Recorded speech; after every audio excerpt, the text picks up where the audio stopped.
사도 바울은 빌립보에 보내는 그 교회에 보내는 서신서 이제 마지막 부분에서 그동안 그 성도님들이 보여준 그러한 선물과 섬김에 감사 인사를 하고 있습니다. 빌립보 교회 성도님들은 사도 바울을 통하여 예수님을 접하게 되었고, 또 바울을 통하여 또 복음이 싹을 틔운 이후에 또 성장하는 그러한 은혜를 누리게 되었는데, 그때부터 바울과 함께 동력하는 그러한 관계에 있었습니다. 고린도 후서 11장 9절에 보면 사도 바울이 고린도 교회를 향하여 빌립보 교회 성도님들이 어떻게 나를 도왔는지를 이렇게 설명합니다.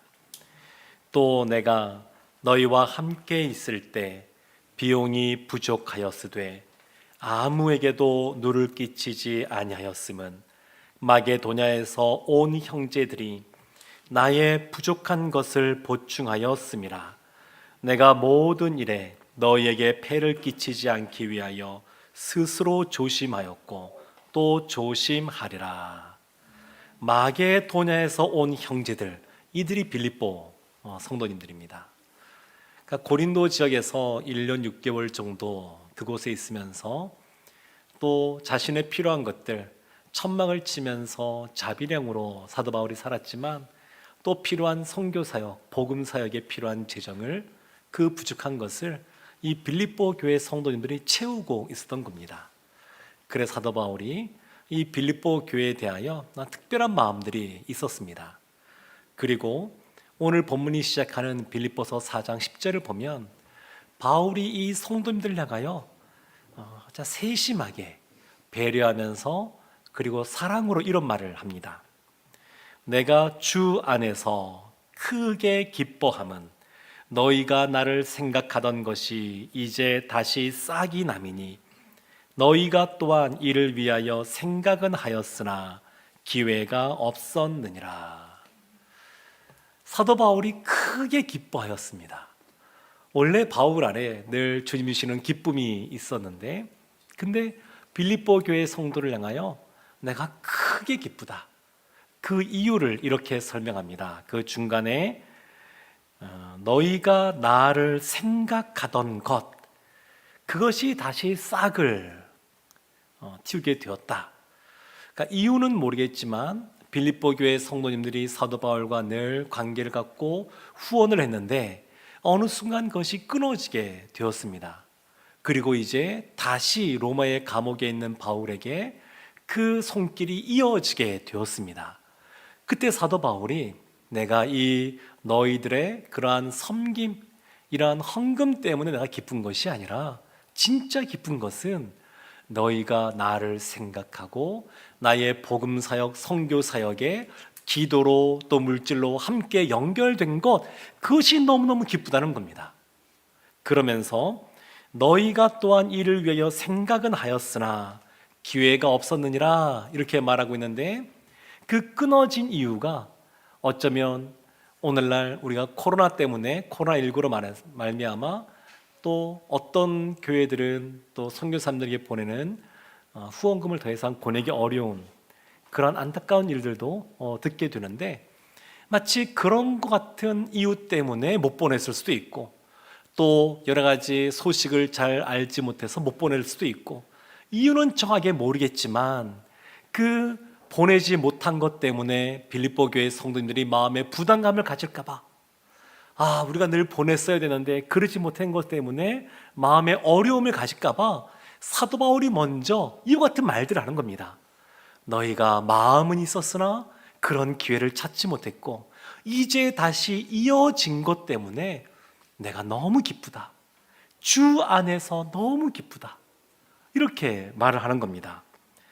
이 빌립보 교회 성도들의 마음에 있는 그러한 부담감, 이런 것을 고려하면서 이렇게 사랑으로 서신을 마무리 짓고 있습니다. 이어지는 내용이 11절인데 이 11절 말씀도 마찬가지입니다. 이렇게 말을 합니다. 내가 궁핍함으로 말하는 것이 아니니라. 어떠한 형편에든지 나는 자족하기를 배웠노니. 그러면서 하는 말이, 내가 감사 인사하는 것은 내가 기쁜 것은 내가 궁핍해서 너희들이 더 많은 헌물을 나에게 보내라, 이것 때문에 내가 하는 것이 아니라는 겁니다. 궁핍하지 않다, 이렇게 말을 하고 있습니다. 그러면서 내가 어떠한 형편에든지 나는 자족하기를 배웠다. 자족, 스스로 만족감을 느끼는 것이죠. 어떤가를 물리치는, 그리고 그것 때문에 얻게 되는 그런 만족감, 이것이 그에게 있다는 겁니다. 사랑하는 성도 여러분, 사도 바울은 지금 궁핍하지 않습니다. 하나님께서 늘 채워주시는 것으로 인해서 늘 만족해하며 어떠한 형편에 있든지 감사하며 지내고 있습니다. 그런데 진짜 감사한 것은 이 빌립보 교회 성도님들도 마치 자신처럼 자족하는 삶을 살면서 그 선교사에게 함께 후원하고 있다고 하는 것, 함께 거기에 동참하고 있다고 하는 것, 그것이 기쁜 겁니다. 사람은 이 만족감을 느끼는 것이 여러 가지 환경에 따라서 참 많은 그러한 영향을 받습니다. 그래서 너무너무 만족해하고 감사하고 기쁜데 한 시간도 지나지 않아서 어떤 사람을 만났더니 갑자기 그 마음이 싹 사라지는 그런 경험 있으실 수도 있습니다. 이스라엘이 애굽에서 종살이 하다가 나오게 되었습니다. 바로의 압제 가운데 있다가 벗어나게 되어서 너무너무 좋은데 얼마 지나지 않아 뒤에서 애굽의 군대가 막 쫓아오는 겁니다. 갑자기 만족감에서 불평과 불만과 두려움으로 변하게 됩니다. 하나님이 은혜를 베풀어 주셔서 홍해를 가르고 그 홍해를 지나게 하셨습니다.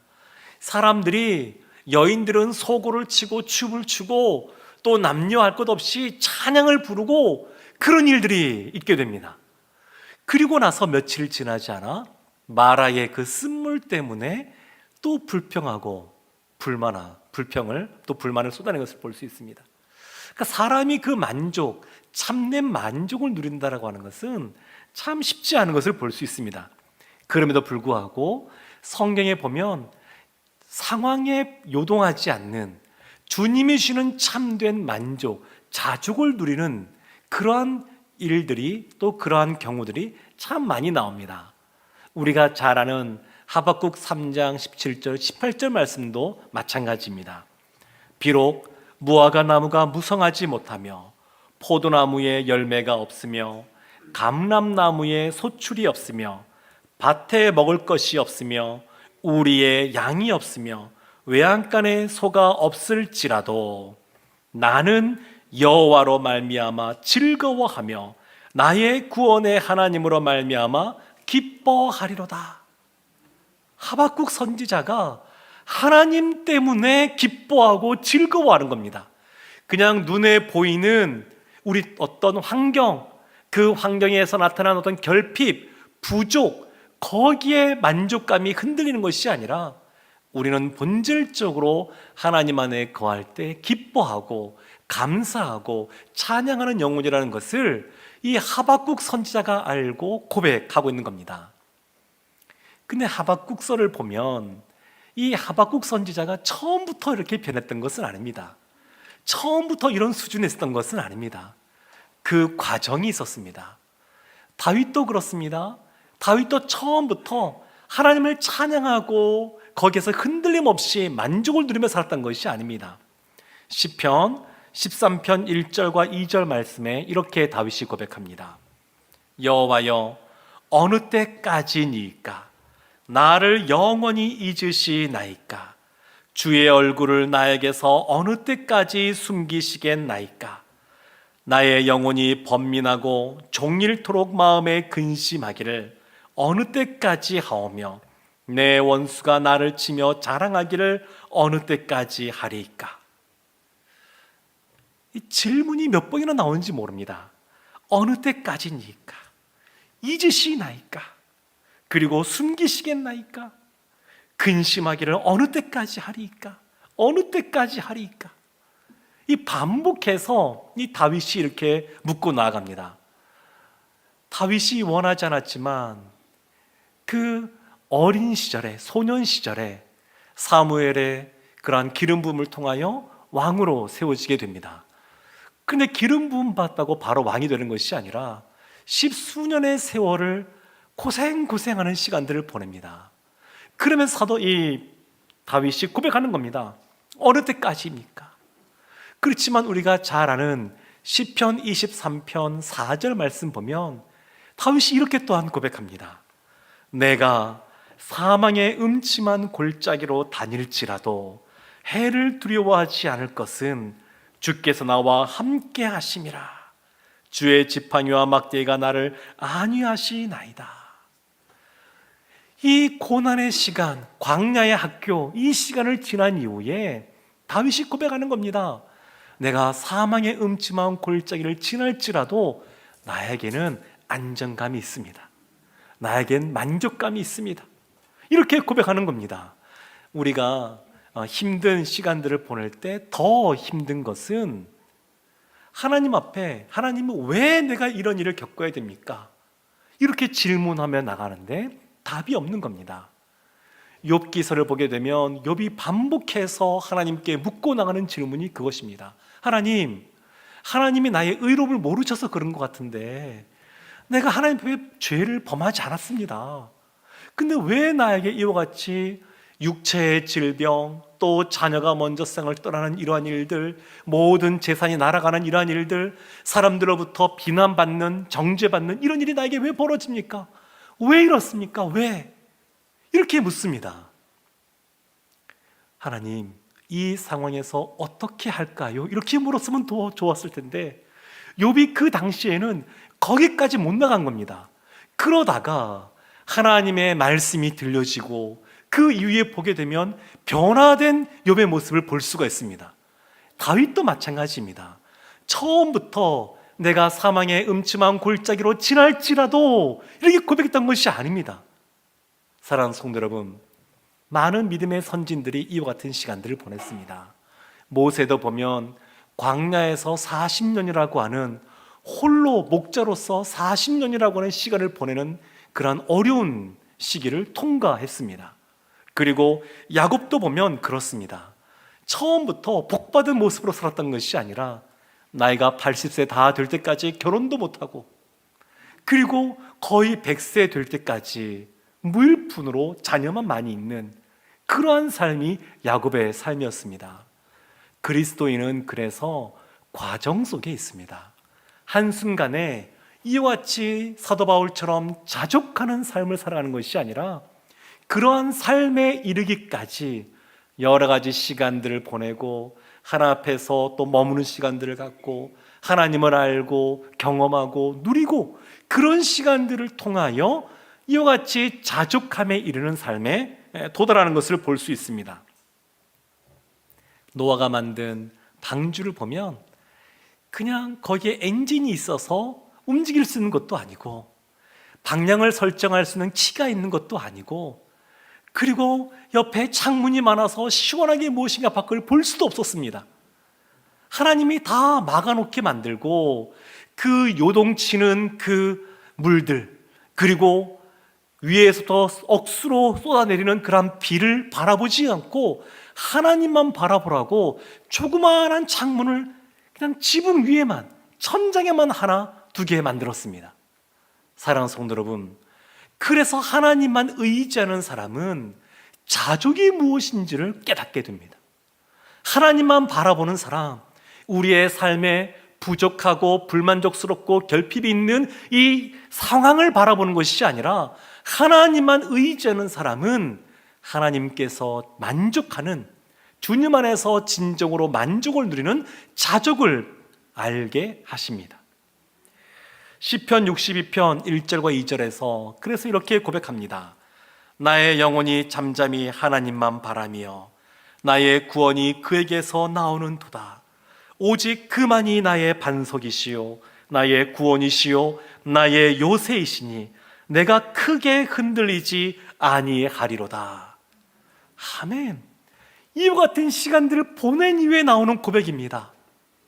자족함을 배운 이후에 나오는 고백입니다.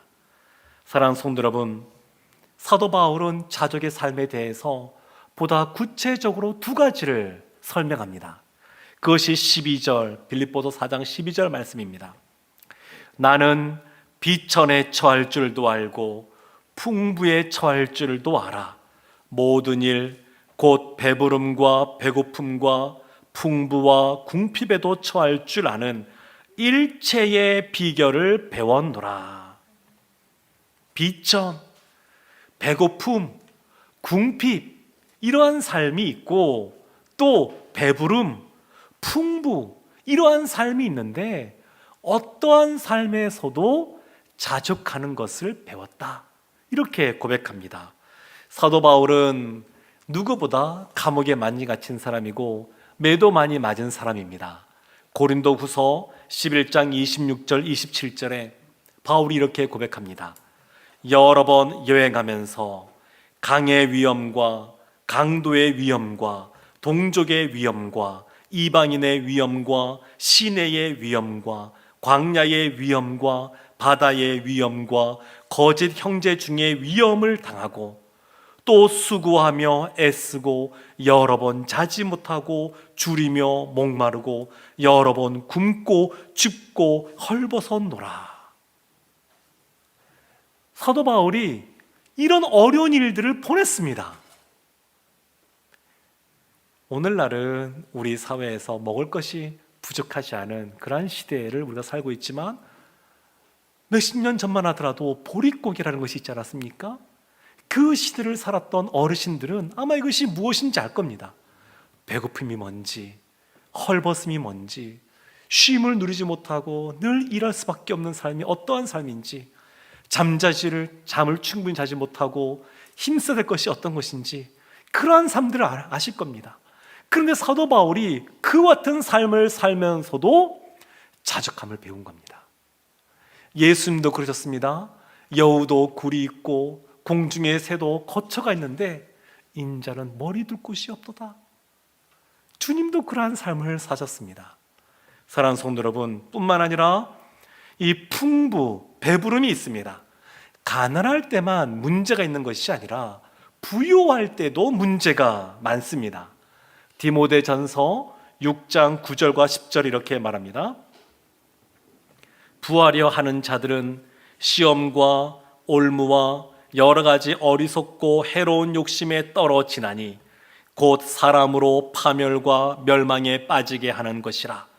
돈을 사랑함이 일만하게 뿌리가 되나니 이것을 탐내는 자들은 미혹을 받아 믿음에서 떠나 많은 근심으로써 자기를 찔렀도다.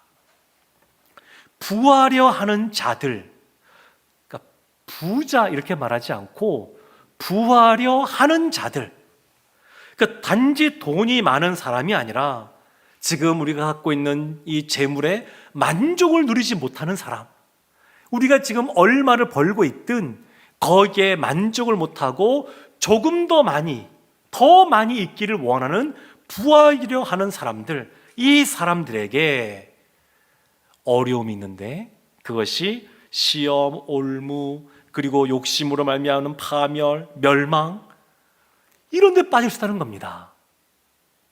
부한 사람들, 부하려고 하는 사람들이 겪는 그 문제거리는 뭐냐면 교만입니다.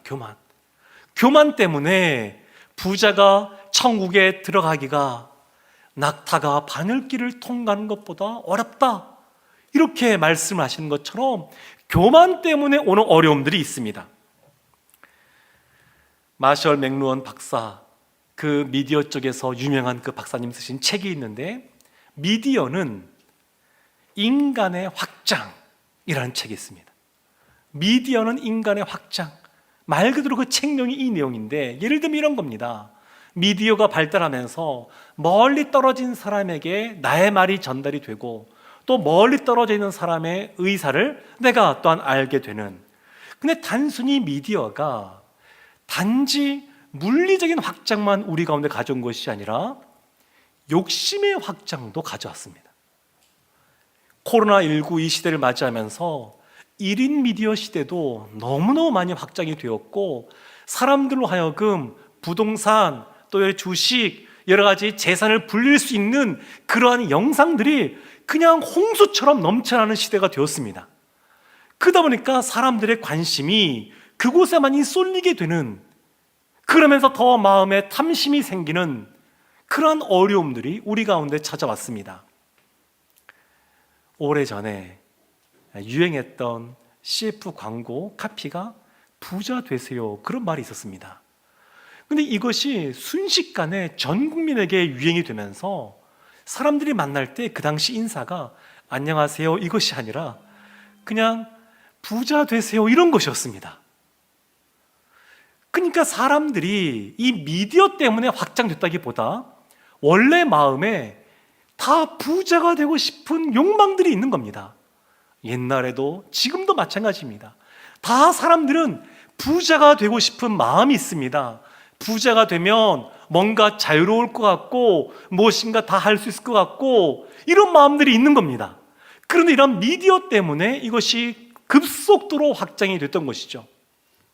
미래학자 자카 탈리가 이런 말을 했습니다.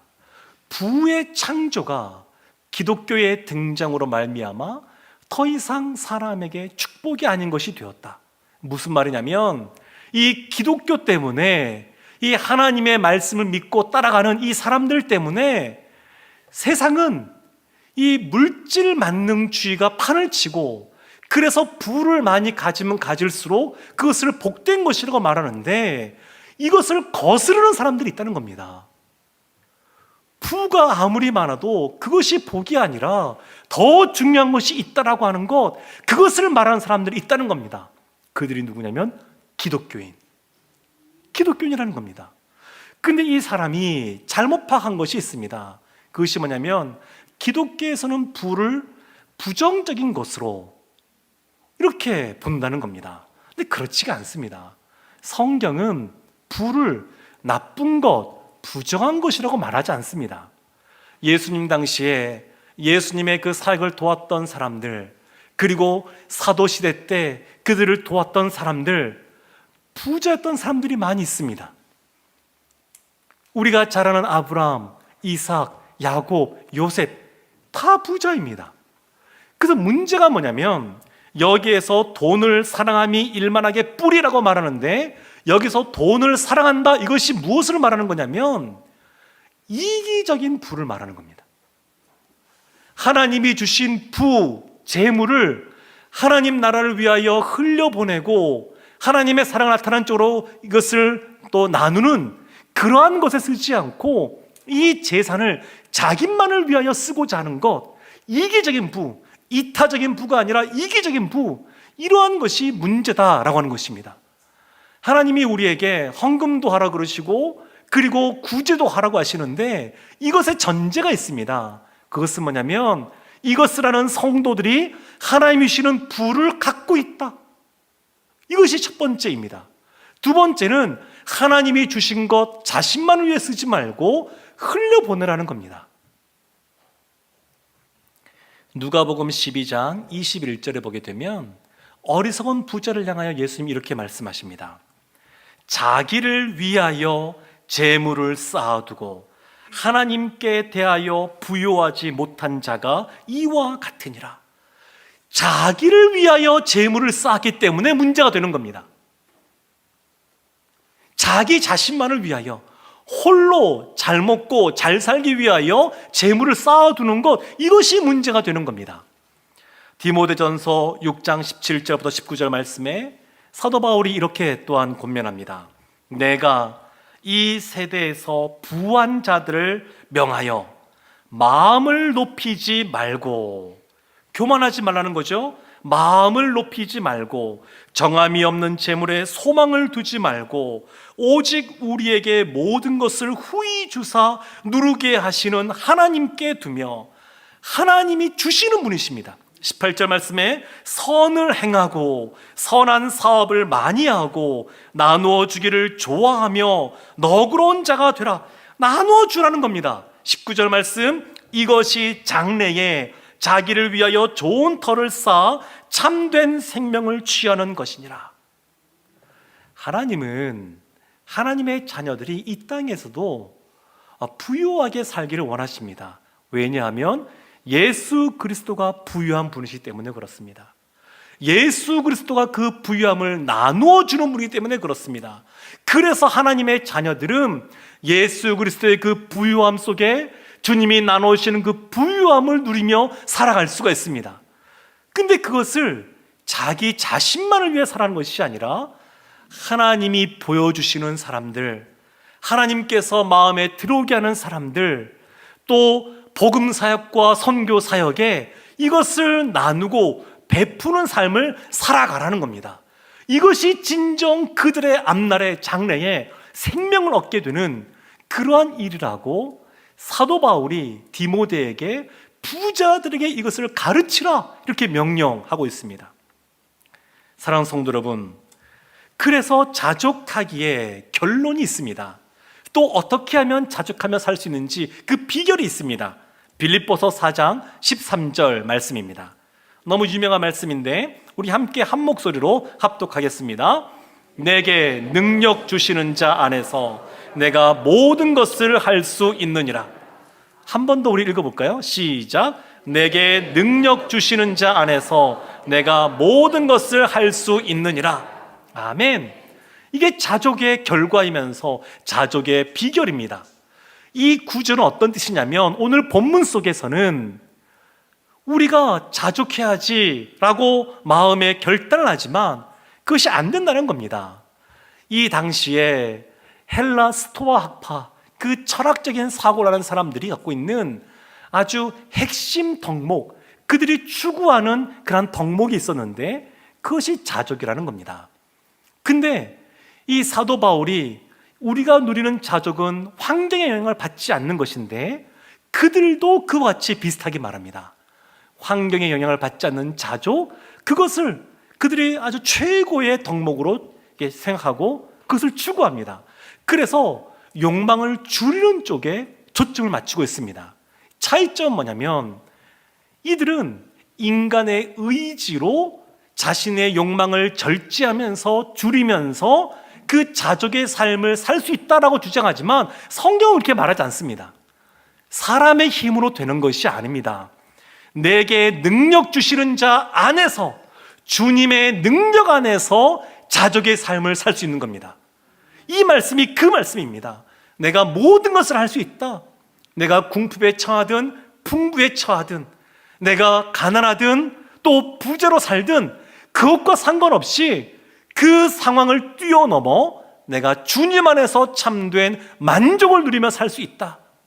이것을 말하는 겁니다. 내게 능력 주시는 자 안에서 내 힘이 아닌 주님의 능력으로 내가 만족을 누릴 수 있다는 것입니다.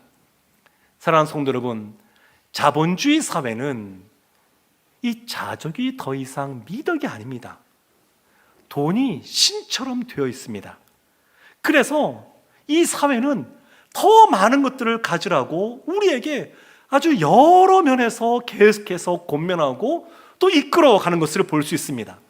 그래서 청소년들의 장래 희망 1순위, 또 대학 입시와 또 취업 이런 거 생각할 때 가장 우선적으로 고려하는 것들이 뭐냐면 돈을 어떻게 많이 벌 것이냐입니다. 어떤 직업, 어떤 학과, 어디에 가야 많은 부를 얻을 수 있을까? 이것이 그들의 초점이 되는 것을 볼 수 있습니다. 우리의 상황이 돈을 더 많이 벌고 환경이 바뀌면 만족을 누릴 것 같지만 사실은 그렇지가 않습니다. 우리 가운데 불만족이 있어서 환경을 바꿔보십시오. 잠깐입니다. 하나님은 사람에게 영혼을 사모하는 마음을 주기 때문에 하나님이 아니고서는 참된 만족이 있을 수가 없습니다. 그래서 주 안에서 자족하는 것이 필요합니다. 세계적인 거부였던 록펠러가 있지 않습니까? 주님을 깊이 만나기 전에 아주 돈 욕심이 대단했다고 그럽니다. 그래서 어느 기자가 찾아가서 질문을 했습니다. 어느 정도까지 돈을 더 벌어야 만족하시겠습니까? 그때 록펠러의 대답이 뭐냐면 조금 더입니다. 조금 더. 세계 최고의 부자이지만 항상 조금 더입니다. 조금 더 벌면 만족하고 끝나느냐? 아니요. 거기서 조금 더입니다. 만족이 없습니다. 늘 사람의 마음속에 이러한 탐심, 욕심이 있습니다. 참된 만족이 없습니다. 조금 더면 조금 더. 사랑하는 성도 여러분, 그래서 이와 같이 결핍의식이 우리 가운데 있으면 아무리 부자여도 사실은 가난한 사람으로 살아가는 겁니다. 대항해 시대에 안 좋은 것이지만 설탕, 또 노예무역 이런 것 때문에 아주 큰 부를 얻은 사람들이 생겼습니다. 근데 그들 가운데 늘 결핍의식이 있습니다. 그래서 많은 돈을 벌었지만 귀족들이 인정을 안 해주니까 귀족처럼 살려고 더 많은 돈을 쓰고 낭비를 하는 겁니다. 그런다고 채워지겠습니까? 안 채워집니다. 자족이라고 하는 것은 가진 것이 없어도 불평하지 않고, 또 반대로 무엇이 있다고 해도 교만하지 않고 주님 안에서 만족하는 삶입니다. 사랑하는 성도 여러분, 내면이 공허할수록 외적인 것에 집착하게 되는데 우리는 주님 안에서 참된 만족을 누리고, 그리고 주님 안에서 자족하는 삶을 살아가는 모든 하나님의 사람들, 자녀 되시기를 주님의 이름으로 축원합니다. 아멘. 기도하겠습니다. 하나님, 주님 안에서 자족하는, 그러하여 하나님이 주시는 참된 만족을 누리며 살아가는 우리 모두가 되게 하여 주옵소서. 예수님의 이름으로 기도합니다. 아멘.